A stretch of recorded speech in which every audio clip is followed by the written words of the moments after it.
7 de la mañana con 40 minutos, 7 con 40 minutos. En Punto Noticias de Radio Pichincha saludamos y damos la bienvenida a Silvana Pastor, vicepresidenta administrativa financiera de Gente Oil Ecuador, que se encuentra con nosotros vía telemática. Silvana, buenos días. Qué gusto verle a los tiempos. Gracias por acompañarnos en Punto Noticias de Radio Pichincha.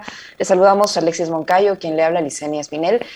¿Cómo toman ustedes esta decisión del tribunal, que ustedes la venían anticipando hace varios meses atrás, pero cómo toman ya en la práctica un hecho concreto que es este laudo que obliga al Estado a pagar 11 millones de dólares en daños a la empresa y a suspender el cobro de una glosa de alrededor de 5 millones de dólares? Esto demuestra una vez más que fue un tema fraguado con interés político y qué alcance tiene el mismo. Silvana, buenos días, bienvenida. Buenos días, Diseña. Alexis, siempre un gusto estar con ustedes. Muchas gracias por el Bienvenida. espacio y un saludo a su audiencia. Efectivamente, Liceña, esto yo lo he venido diciendo desde el día uno, cuando inicia todo este tema del campo Singue y que se vuelve un caso mediático, y dado que no se encontraba realmente un interés en las instancias judiciales de búsqueda de la verdad, la compañía al final decide iniciar un arbitraje internacional en abril del 2018, como usted bien lo señala. Pero sabíamos, teníamos la certeza de que este laudo saldría positivo porque no había cabida a que en una instancia internacional se vuelva un tribunal político. Y se demostraría lo que se ha demostrado, es decir, lo que concluye el laudo arbitral, que es un contrato legítimamente adjudicado que le ha dejado hasta el momento ganancias extraordinarias al Estado ecuatoriano, que el informe de Contraloría no tiene cabida, que es antitécnico, que no cabe una renegociación de tarifa, que las recomendaciones de la Contraloría atentan contra el contrato, que es lo que se estaba discutiendo en el proceso arbitral. Y definitivamente nosotros, no es que yo al menos como ecuatoriana, no es que me congratulo de que el Ecuador tenga que pagar ahora 11 millones, pero es algo que lo veníamos diciendo, es algo que lo veníamos advirtiendo. Efectivamente, el laudo podía tener dos resoluciones, ¿no es cierto? La una que era acoger el pedido por parte de la compañía de terminar el contrato, irse porque sentían que les estaban violando todos sus derechos y todo su interés de haber venido al Ecuador e invertir desde el año 2012. Y el otro, que solo se reconozcan los incumplimientos de contrato, que es lo que ha sucedido. ¿Por qué? El tribunal termina decidiendo el contrato es legítimo, por ende debe continuar. Entonces no caben los 90 más millones de resarcimiento que se pedía, porque eso incluía el pagar las versiones aún amortizadas y el pagar algunos temas que son económicos al terminar un contrato.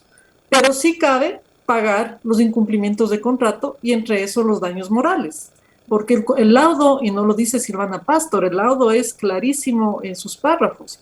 Aquí ha habido un incumplimiento del contrato, han querido mancillar el nombre de esta empresa involucrándolo en un caso de corrupción, y el laudo, ¿qué es lo que dice? Y ustedes lo tienen en el comunicado de prensa, que la acusación particular presentada por la Procuraduría en nombre del Estado ecuatoriano en el proceso penal incluye imputaciones contrarias a lo que la Secretaría antes del 2018 y el Ministerio Sectorial de Hidrocarburos habían afirmado equívocamente. Es decir, el propio Ministerio de Hidrocarburos le dice a la Procuraduría, le dice a la Fiscalía, le dice a la Contraloría: no hay perjuicio en este contrato, no cabe una renegociación de tarifa, no se puede cambiar el equilibrio económico del contrato. Y aún así hay una acusación particular en el proceso penal. También le dice, el tribunal arbitral condenó al Ecuador al pago de una indemnización de más de 10 millones y por daños morales. También le dice que el proceso penal distorsionó los términos del contrato y el cálculo de los supuestos daños sufridos por el Estado. Entonces, si el propio cliente de la Procuraduría, que es el Ministerio, el abogado del Estado, es su propio cliente, le dice, no existe ninguna irregularidad, no hay un perjuicio al Estado, ¿por qué se sigue con un proceso penal? Y en el proceso penal local acá en el Ecuador, en el año pasado, el juez ponente ya dijo, no existe peculado en este caso. Igual condenaron en primera instancia a 7 personas. Salimos 8 personas, pero siguieron con 7 personas.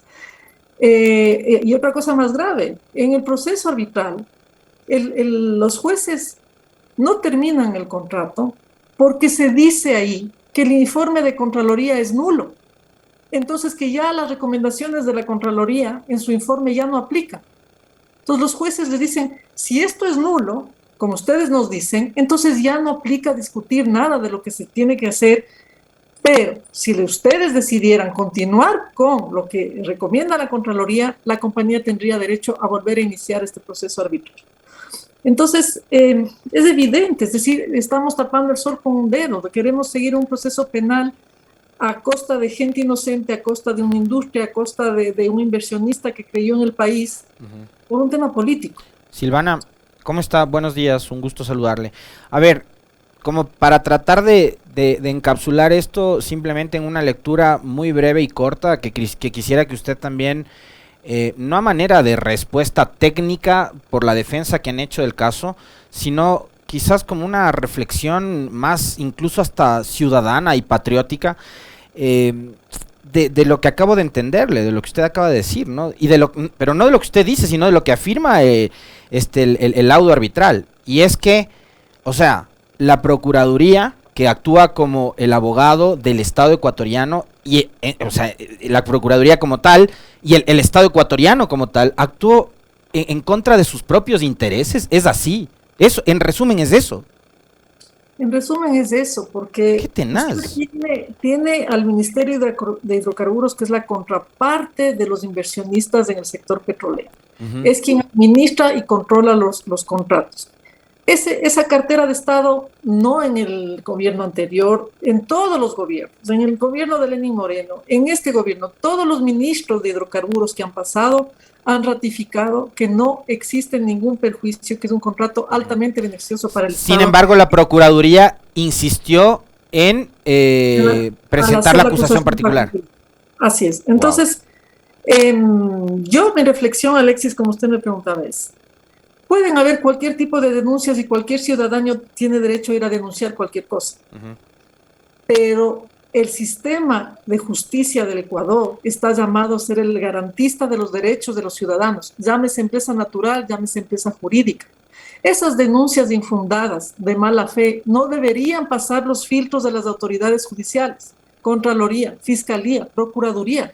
Estamos en indefensión cuando esas instituciones, una Corte Nacional, obedece a las presiones políticas o intereses particulares o a coyunturas necesarias. ¿De qué estamos hablando? ¿Dónde están los derechos humanos? ¿Dónde está el Estado garantista a través de sus instituciones judiciales? Esto pasa por eso. No pasa porque haya denuncias infundadas o gente malintencionada. Eso puede haber en todos los países y en cualquier cosa y en cualquier parte. Pasa porque no estamos protegidos por las instituciones judiciales. Eso es lo que sucede. Silvana, hay que recordar que todo esto comienza en el 2017, en la época en que estaba en plena función el ex contralor, ahora precisamente investigado, procesado por delincuencia organizada, por presunta delincuencia organizada, el señor Pablo Celi. ¿Cómo la empresa quiere ahora seguir operando? Esto es a través de lo que dispone el laudo, porque con todo lo que les ha pasado, con toda experiencia, seguramente la empresa tiene daños colaterales. ¿Cómo un inversionista puede seguir confiando en un país en el que le han atacado de tal forma, le han desprestigiado de tal forma, al punto en que han llevado a todo este grupo de personas a un proceso judicial basados en un informe que luego resulta que es nulo, un informe que nace a raíz de una investigación de un portal web? Así es, Liceña. Lastimosamente, el daño que han hecho al inversionista, hoy nos congratulamos que se haya reparado su nombre a nivel internacional. Usted entenderá que él, siendo un inversionista muy importante en Medio Oriente, sentía que habían por primera vez mancillado su nombre cuando viene al Ecuador a poner sus recursos. Y esto, con el laudo, se resarce y ya en las páginas web internacionales le dan toda la razón a él.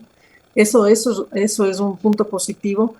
En el punto negativo es que estamos perdiendo evidentemente un inversionista muy, muy importante, la primera inversión que venía de Medio Oriente al Ecuador, que presentó mega proyectos en su momento al Estado ecuatoriano, proyectos que superaban los 5.000 millones.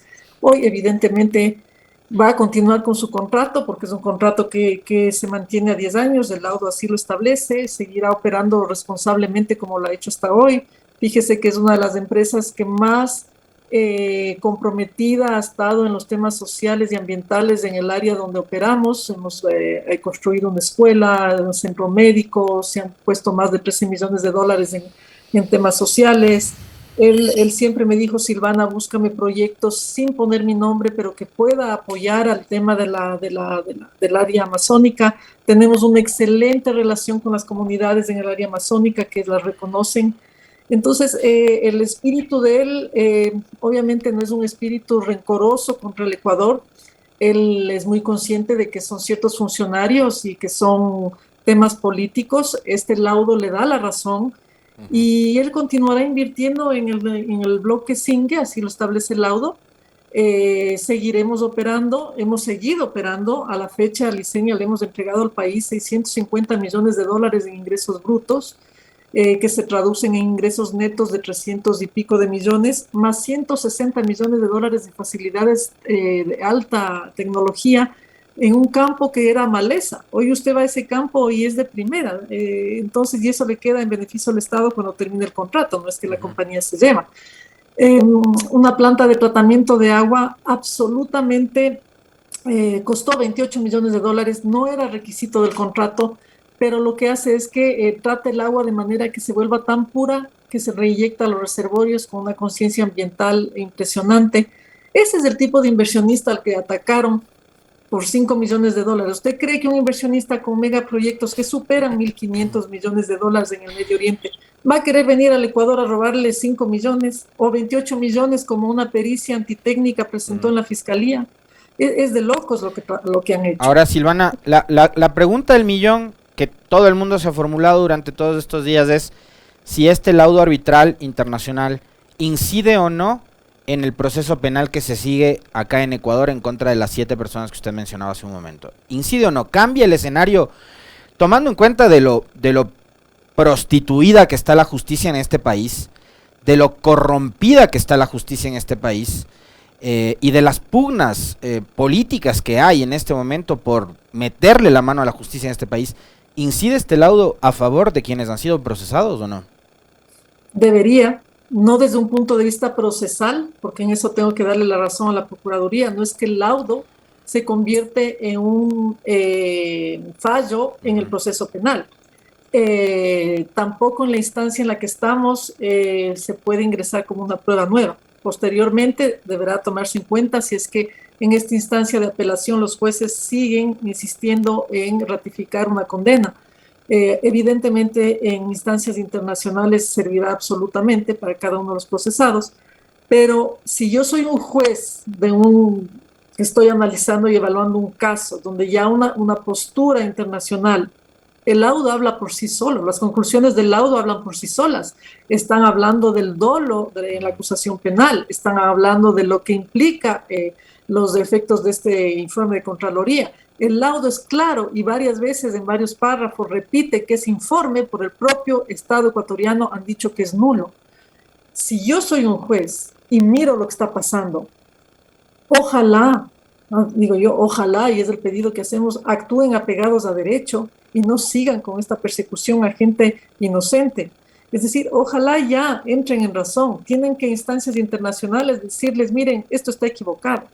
Desde ese punto de vista debería influir, debería haber una postura apegada a derecho de los jueces, y eso es a lo que aspiramos en realidad. Aspiramos a que finalmente ya este tribunal actúe como lo hizo el juez ponente hace un año, en una coyuntura política igual de adversa, pero igual tuvo la entereza de decir aquí no hay delito.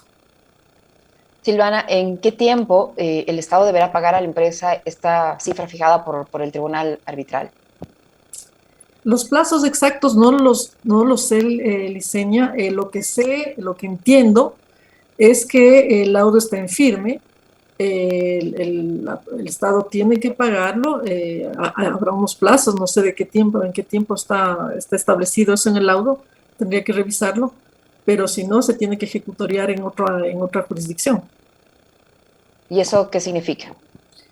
Que tienen que pagar, es decir, lastimosamente para el Ecuador tienen que pagar. El hecho de que pidan una nulidad en una instancia en Santiago de Chile no deja sin efecto el laudo arbitral. Ahora, hay dos cosas que vale la pena también que las comente usted, Silvana, porque son parte de son parte de este tipo de procesos.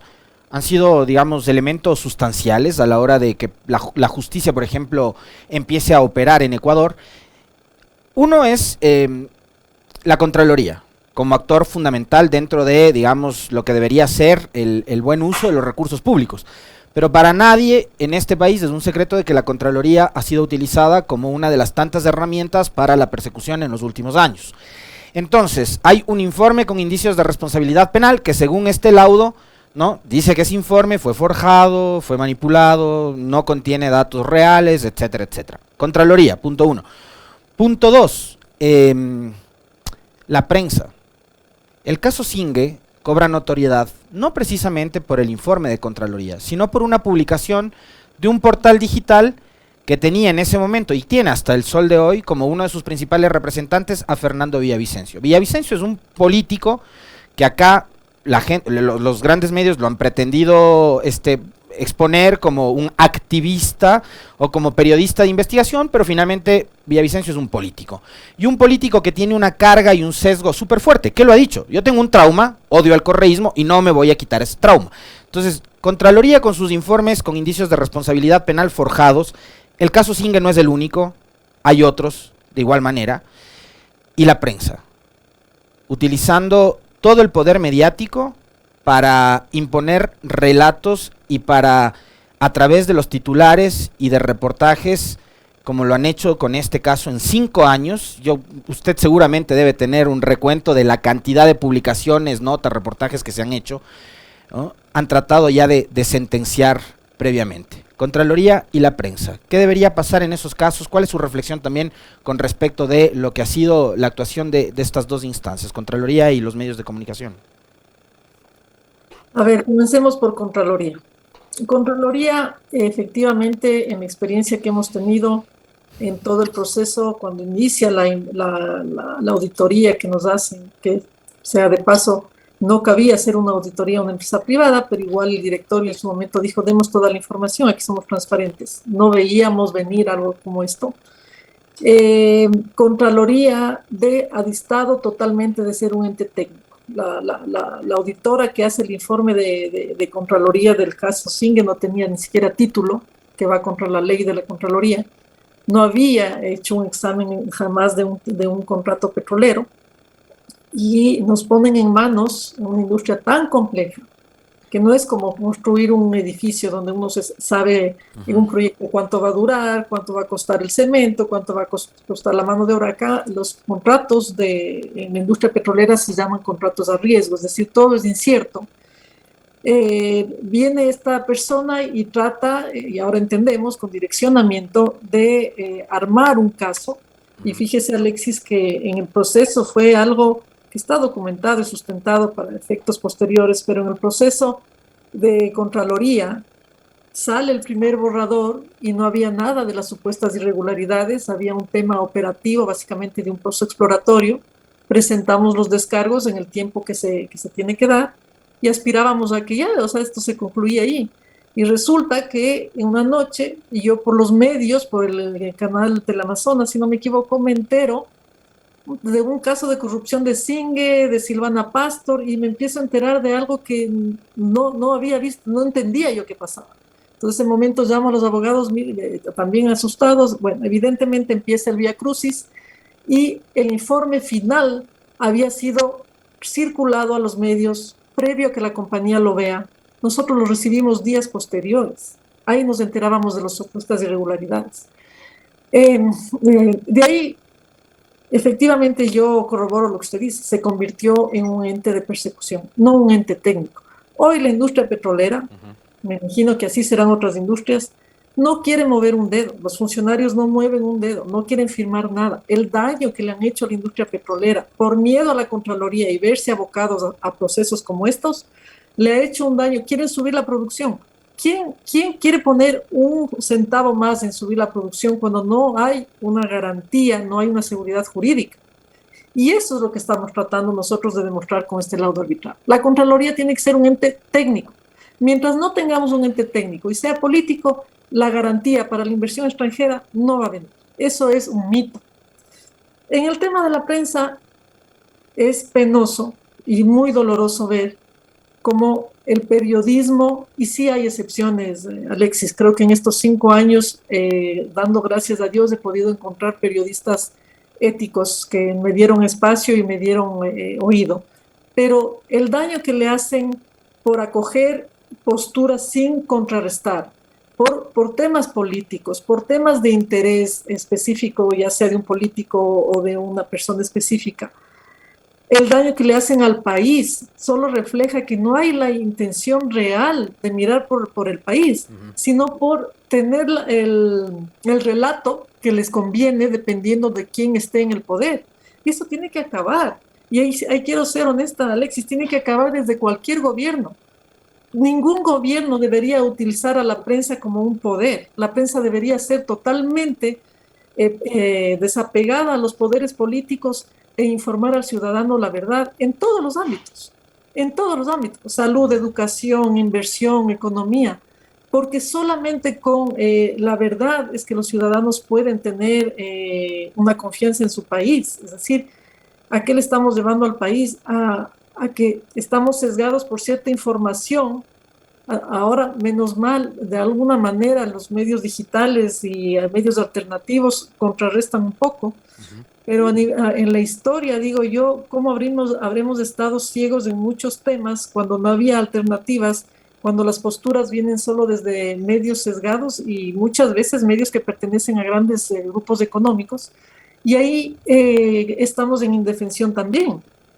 Y sí quiero resaltar que ha habido en el proceso de estos 5 años de lucha, dando gracias a Dios, periodistas, ustedes en su momento a primera hora, algunos periodistas, inclusive periodistas anticorreístas que me dieron espacio para poder hablar del tema, y eso yo tengo una gratitud infinita. Silvana, ¿se han planteado una vez que ya se ha conocido este laudo que les da la razón, como usted siempre lo sostuvo, se han planteado el iniciar un proceso personal, todos los afectados me refiero, en contra de las personas que se prestaron, porque si bien el laudo sanciona al Estado, allá hay responsabilidades individuales? Todas las personas que se prestaron para fraguar este caso, desde auditores, desde gente de Contraloría, el mismo señor Celi, quienes publicaron una información, como usted dice, que no fue contrastada en su momento y que en base a ella se armó todo este caso que mantiene en un proceso judicial durante varios años con todo el daño que eso significa en lo personal y en lo profesional a ustedes como personas y a la empresa como tal. ¿Se han planteado esa posibilidad? Sí, dice, esa posibilidad está ahí. Evidentemente hay que ir paso a paso en los temas, ¿no es cierto? En el caso específico nuestro, nosotros sí abrimos e iniciamos procesos en la Corte de Derechos Humanos, es decir, todavía están procesos ahí iniciados. Entiendo que los otros acusados también. Estos son procesos que toman tiempo. Dependerá también mucho de cómo vaya desarrollándose el proceso penal también.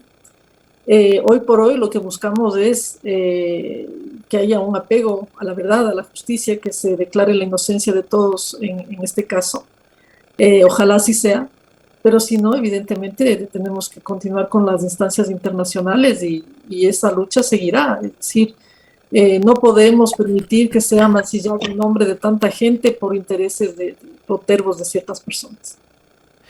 Hay algo también de fondo que ha dicho Silvana Pastor hoy, que a través de estos procesos que se han seguido, lo que han hecho es ahuyentar la inversión privada, en este caso específicamente hablando del tema petrolero.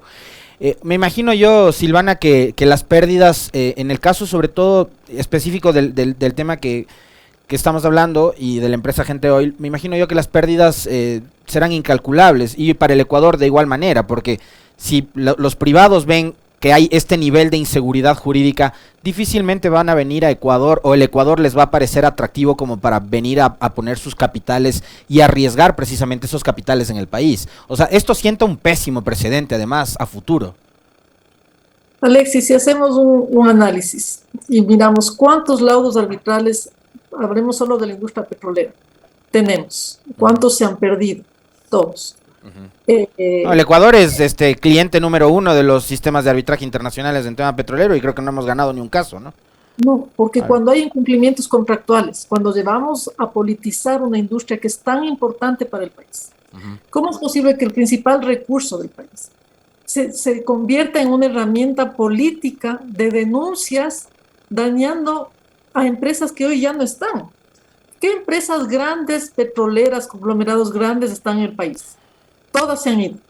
Y las que quedan, o las que aún invierten en el país, están asustadas de ver cómo se maneja abiertamente con personas que desconocen el sector petrolero y van y declaran cualquier cosa y generan investigaciones, se les entrevista en todo lado con desconocimiento absoluto de la industria petrolera. La industria petrolera está harta, cansada de escuchar a gente que no conoce de la industria petrolera hablar de contratos, de tarifas, de costos, de cómo se negocia un contrato petrolero, de cómo se venden la producción petrolera. Tienen que ir a la gente que conoce, a la gente que está en la industria, no a la gente que genera rating o que yo creo que me puede ayudar en mi posición política. Pero al final de todo eso lo que hace es el resultado que tenemos. Digamos, ¿cuántas licitaciones petroleras hemos tenido? ¿Cuántos campos petroleros han incrementado su producción? El campo Zingue para la industria petrolera era vital. ¿Por qué? Porque los 20 y más contratos que tienen la misma estructura de tarifa, ¿no es cierto?, están con los ojos abiertos a qué va a pasar con el campo Zingue, porque esto va a generar un precedente si es que se sentencia para seguir contra otros contratos. Empresas grandes, usted tiene Pluspetrol, tiene Orión, tienen los mismos contratos que gente hoy, y estuvieron adjudicados 3 campos en la ronda petrolera en la cual ahora se quiere llevar a este proceso penal en este caso. Entonces, es imperativo, necesita que se despolitice esta industria y que se la blinde, ¿no es cierto? Como en otros países, nuestro país vecino, no tienen arbitrajes internacionales. Eso le da la medida de cuál es el problema, por qué no hay inversión, por qué no crecemos, por qué las metas de querer llegar a 1 millón de barriles se vuelven utópicas.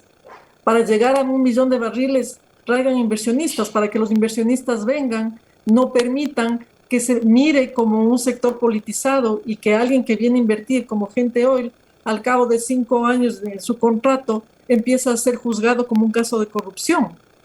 Y esto están queriendo hacer con otros campos petroleros y con otras empresas. Entonces, hay una dualidad de mensaje. ¿Queremos la inversión extranjera o no queremos la inversión extranjera?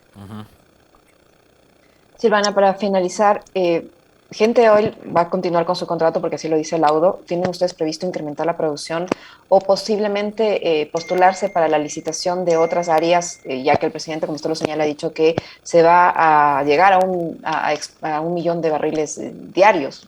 No sé cuántas licitaciones se vayan a hacer, pero ustedes están dispuestos a participar o con lo que tienen en su contrato se acabó y ya. Bueno, eso ya es más una decisión del directorio, ¿no? Es decir, yo aquí represento a la empresa, pero realmente los dueños están en Qatar, en Líbano y en Londres.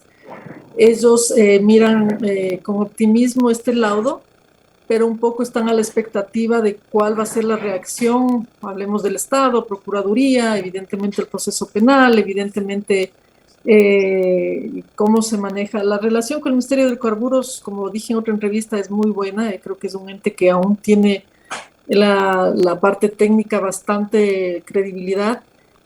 El campo va a seguir desarrollándose. El directorio jamás nos ha dado una instrucción de dejar de invertir o de dejar de seguir desarrollando. Es un inversionista, como les dije, muy, muy responsable.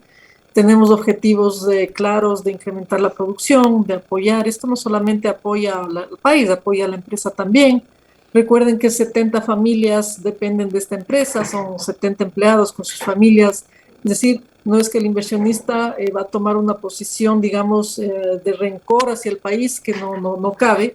Va a seguir invirtiendo, va a seguir como hasta ahora. Hemos seguido operando, hemos seguido presentando los planes de incremento de producción cada año al Ministerio de Hidrocarburos. Y ya para entrar a otras licitaciones, evidentemente va a depender de qué suceda más adelante, ¿no? Es decir, habrá que recuperar la confianza de este inversionista aquí en el Ecuador. Muchísimas gracias, Silvana. Se nos terminó el tiempo y se nos quedaron algunos temas, pero ya habrá oportunidad de volver a conversar con usted. Muchas Muchísimas gracias gracias por a habernos ustedes. acompañado. Muy amable, Gracias, Silvana. Un abrazo. gracias, Alexis Liceño. Buen día. Que esté muy bien. Muchísimas gracias.